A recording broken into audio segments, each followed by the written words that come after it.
Senhor presidente, mesa diretora, deputadas e deputados. Aqui nesse momento, senhor presidente, vou ler aqui deputado Edivaldo Holanda, que é da sua época, que faço aqui o registro, Vossa Excelência, Arnaldo Melo. Aqui é a coluna que o Sarney publicou agora nesse último final de semana. É no editorial do Estado do Maranhão, a coluna do Sarney. O grande e sempre saudoso poeta José Chagas eternizou a ponte que ligaria o centro de São Luís ao São Francisco, num poema que até hoje é lembrado e ganhou lugar na literatura maranhense. João Cabral de Melo Neto, que era parente do deputado Arnaldo Melo, outro grande dos maiores da poesia brasileira, conhecia o poema e certa vez me disse: Sarney, o poema do Chagas da Ponte é um raro momento épico da poesia brasileira.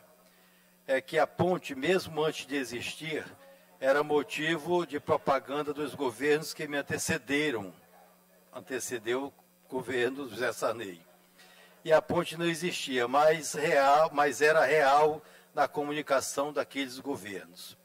Chagas, de tanto ouvir badalação sobre a ponte inexistente, fez o poema O Caso da Ponte do São Francisco, que tomei de empréstimo, José Sarney, para o título deste meu artigo de domingo, interrompido uma série da história recente do Maranhão.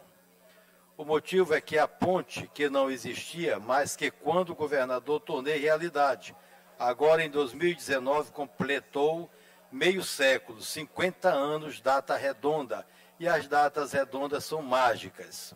No poema do Chagas ele dizia: quando a maré vaza, a ponte vaza, quando a maré enche, a ponte enche. Segundo ele, mesmo sem a ponte existir, havia uma grande discussão sobre qual a cor que deveria ser pintada e concluía: com o pincel comprido ou curto, pinta-se seja como for. Se a ponte é feita de furto, pinte-se a ponte furta-cor. No nosso programa de renovar a capital, estava no plano de fazê-la, mas eu não falei nada dos dois primeiros anos, porque sabia que se falasse ia haver uma especulação para a compra das terras do outro lado. Quando comecei as primeiras movimentações para construir a ponte do Caratatiba, que depois também fui eu que fiz, Zé Sarney, os encarregados do governo anterior, antes das obras, compraram todas as terras.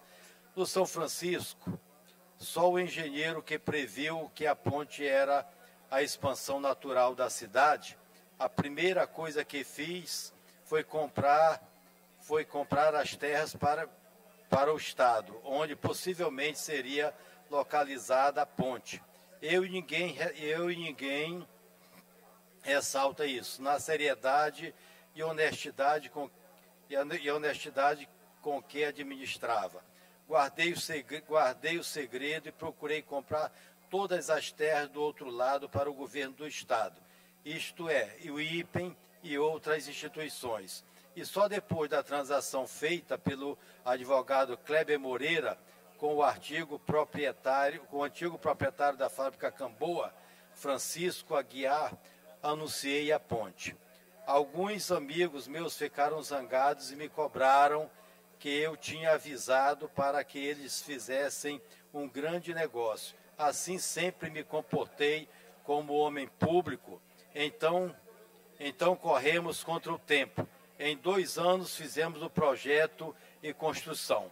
Em 1970, janeiro, inauguramos a ponte, cortando a fita com a filha do Marechal Castelo Branco, dona Antonieta, nossa amiga, que representou o pai na época, já morto, e que muito ajudaram o Maranhão.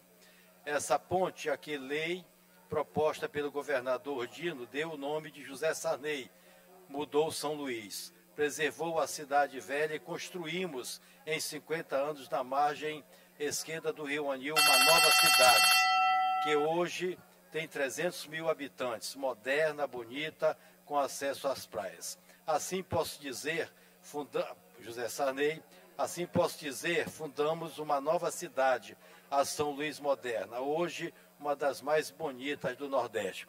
Senhor presidente, eu fiz questão de ler esse artigo aqui, de autoria do presidente Sarney, para servir de estímulo aos deputados e aqueles que forem candidatos a prefeito de São Luís, que tragam novas ideias para que nós possamos continuar construindo e renovando a nossa querida São Luís. Muito obrigado. Deputada doutora Thaisa, por 5 minutos, sem a parte. Presidente, desculpe aí, mas eu queria aqui minhas escusas por quebrar o protocolo, mas gostaria que Vossa Excelência registrasse os anais da casa, aqui o registro que faço aqui do artigo do José Sarney, aqui de domingo próximo passado. Obrigado.